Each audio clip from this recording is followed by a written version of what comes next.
Bien, revisamos otras noticias. Los resultados del CIMSS 2024 dejaron al descubierto una importante brecha entre los establecimientos educacionales públicos y privados, aunque en los resultados los cuartos básicos alcanzaron máximos históricos, los sextos cayeron en los puntajes logrados. Para analizar este tema tomamos contacto con Harald Beyer, profesor de la Escuela de Gobierno de la Universidad Católica y además exministro de Educación. Muchas gracias por este contacto con la Mañana Informativa y buenos días.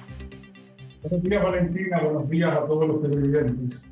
A ver, en primer lugar, quería revisar las buenas noticias, ¿no? Porque los cuartos básicos obtuvieron un buen resultado en lectura y en matemática. ¿Cómo se recibe esa parte de los resultados del CIMSE?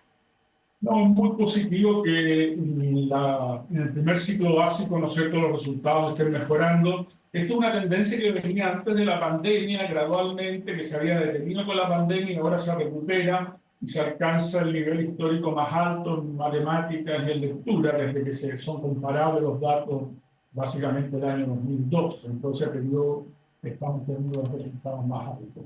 Y eso indudablemente que es positivo, porque el primer ciclo genera una especie de base central para que los aprendizajes se vayan desarrollando después más adelante.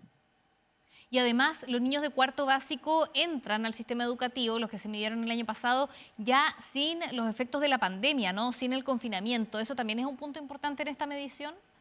Por supuesto.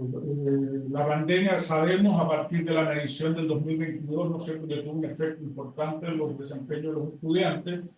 Y claro, los que están entrando hoy día, ¿no es cierto?, y el año pasado están sin esos efectos y por lo tanto uno podría esperar de que estos resultados en el futuro todavía puedan mejorar algo más.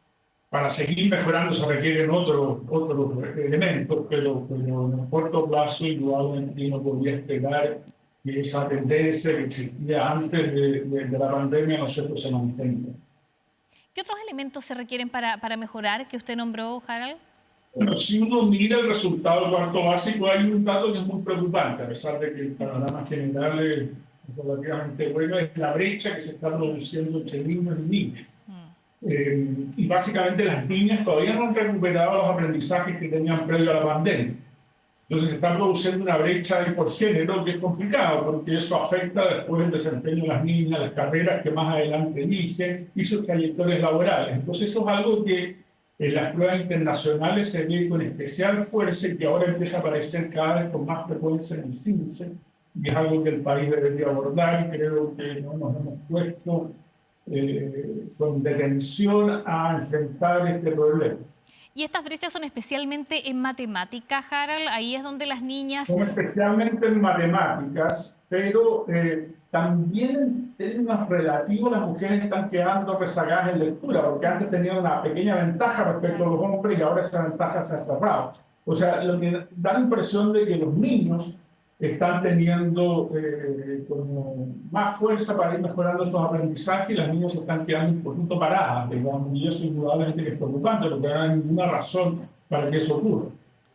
¿Y esto, ahí qué se necesita? ¿Se necesita más inversión en la primera infancia? ¿Qué tipo de inversión se necesita para mejorar esto? Esto se necesita de todas maneras, una forma de mejorar el resultado de todos los niños y niñas, sobre todo los más vulnerables, ¿no es cierto?, es invirtiendo más en primera infancia, y eso es algo en lo que estamos rezagados como país. Un solo dato: a los 3 años la cobertura en Chile es del 55%, más o menos. Los países más ricos o que están desarrollándose más rápido, la cobertura está llegando al 100% a ese nivel de edad. Entonces ahí tenemos una brecha que cubrir. Pero aquí hay un caso más particular. Yo creo que hay sesgos en contra de las niñitas, de los profesores, de las propias familias. Yo he escuchado mucho a la familia decir que no importa tanto, en el caso de la hija, que le vaya bien en matemática porque tiene otras habilidades. Eso creo que es un error. Aquí hay que tener, por así decirlo, un esfuerzo como país de transmitir que las niñas también pueden aprender matemáticas, también pueden desarrollar carreras de tecnología. Por ejemplo, hoy día en la educación superior, el 54% de los estudiantes son niñas, o jóvenes, digamos, mujeres. Y en las carreras de tecnología solo el 19% son mujeres. O sea, esa brecha, de nuevo, tiene que ver mucho con lo que está pasando en el sistema escolar o en la enseñanza de las matemáticas. Y eso sabemos que afecta el desarrollo futuro después de las niñas, digamos, en el trabajo. Claro, es algo histórico, es algo muy, muy presente como debate, Harald. Y quería pasar también a lo que ocurrió con sexto básico, porque en los cuartos básicos veíamos buenos resultados a pesar de estos 2 puntos que nos dice usted, pero en sexto básico fue quizás una de las generaciones que se ve más afectadas por la pandemia, ¿no? Estos niños que se midieron ahora, ingresan al sistema escolar con la pandemia. Claro, si uno mira, estos son los mismos niños que dieron la prueba SIMS de cuarto básico el año 2022. Y ahí nos dimos cuenta de que habían tenido un retroceso muy importante. Y eso debió haber generado una conciencia mayor y haber acompañado a estos niños para que fueran recuperando, por así decirlo, sus aprendizajes durante el resto del sistema escolar. Y yo creo que como país tenemos un poquito abandonado. No hemos hecho los esfuerzos para decir, mira, nos dimos cuenta en cuarto básico de que estos niños venían con un rezago. Probablemente hay otros niños que tienen también ese rezago, pero no lo hemos medido. Pero estos sí los medimos. Y nos damos cuenta en sexto básico que sí están rezagados. Y la pregunta es qué hemos hecho para recuperar sus aprendizajes. Y la verdad es que uno tiene que ser honesto y decir, mira, hemos hecho bastante poco. El sistema educacional no ha tenido la capacidad de hacerse cargo y acompañarlos en este proceso educativo y tratar de que realmente recuperen los aprendizajes perdidos, sobre todo la habilidad cognitiva o habilidades socioemocionales que no desarrollaron en esa etapa. Claro, y acá hay tiempo, Harald, para recuperar a estos niños. Todavía les queda más de la mitad Sí, yo creo que hay tiempo, Sí. pero hoy día tenemos 2 mediciones de estos niños y podemos saber exactamente cuáles son los niños que están más rezagados. Y por lo tanto podemos ir a apoyarlos directamente y eso es cosa de cruzar la información, no sé, cruzar las dos bases de datos y hacer los estudios respectivos para ver dónde están, quiénes son, qué características tienen y desarrollar por lo tanto una estrategia para recuperar. Probablemente, y en esto hay que ser honesto, hay otros niños sobre los que no tenemos información y va a ser más difícil dirigirles una batería de instrumentos a esos niños, pero a esto tenemos mucha evidencia que nos permitiría ayudar a apoyarlos. Sí, y sobre todo en matemática, ¿no? Es lo que pasó en sextos básicos. Ahí quizás falta ese apoyo en la presencialidad en los contenidos de matemática. No, por cierto, en matemáticas a veces la presencialidad es más importante que en lectura, pero tampoco nos podemos contentar con el hecho de que en matemáticas haya caído mucho más que en lectura. En lectura cayó un solo punto, pero deberíamos tener niveles de comprensión lectora y de matemáticas que dejaran a todos los niños, o sea, que no hubiesen niños en la categoría insuficiente. Y tenemos un 38% de los niños en esa categoría en sexto básico. 13 puntos más altos de los que tenemos en cuarto básico. Entonces hay diferencias importantes que no podemos tolerar, sobre las que podemos actuar sobre todo cuando tenemos la información. Claro, y ahora también es bueno revisar lo que ocurre con los segundos medios. Al parecer también en los segundos medios los resultados no eran tan negativos, también se ve una tendencia al alza, ¿no?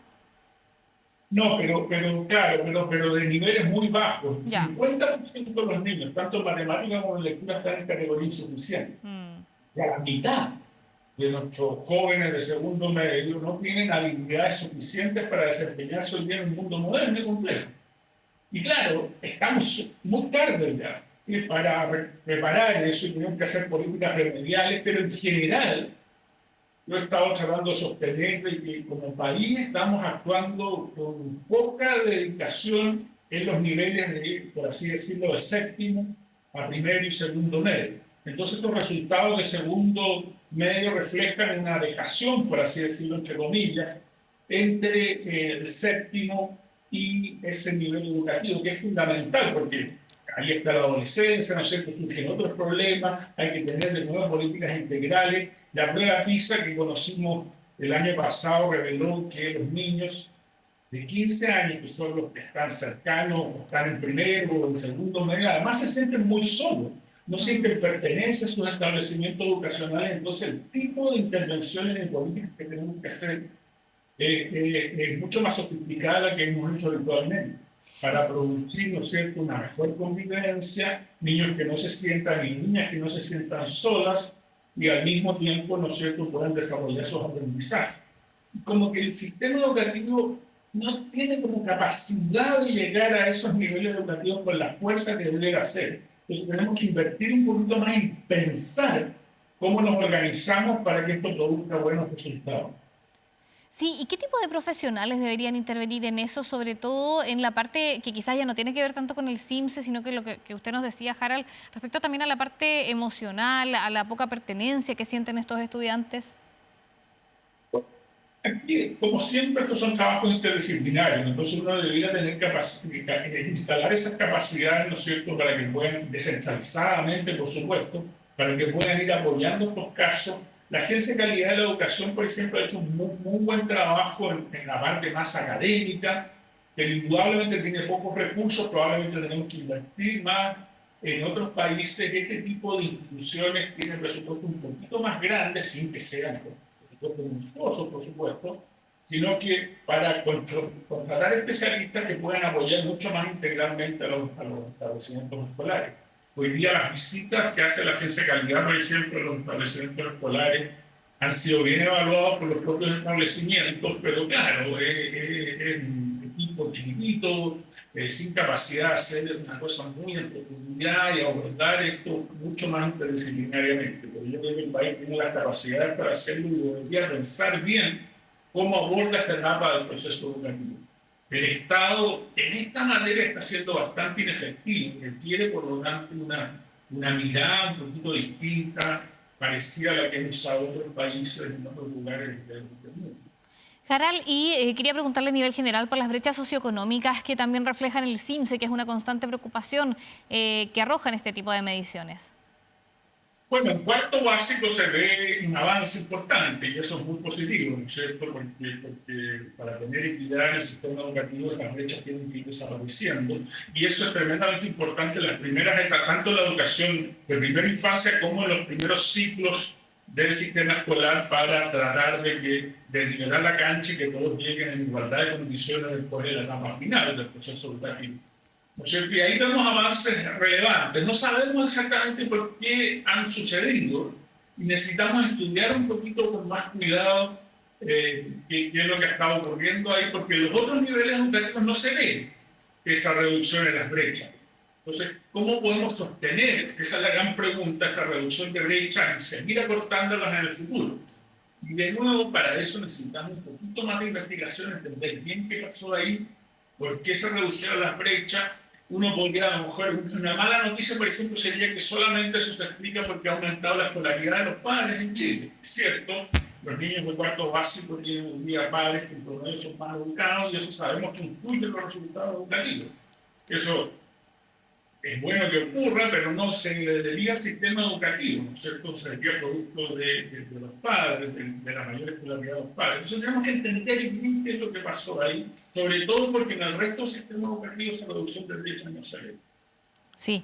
Harald, y por último, quería volver un poco a los segundos medios, porque es preocupante lo que ocurre ahí, porque ya son estudiantes que van saliendo del sistema. Les quedan 2 años, ¿no? Fueron medidos en segundo medio, en este minuto están en tercero. O sea, ya queda muy poquito por hacer con ellos. ¿Hay ahí alguna posibilidad de intervenir, de apoyar, de ayudar? Sí, sobre todo en lo que tiene que ver con habilidades socioemocionales.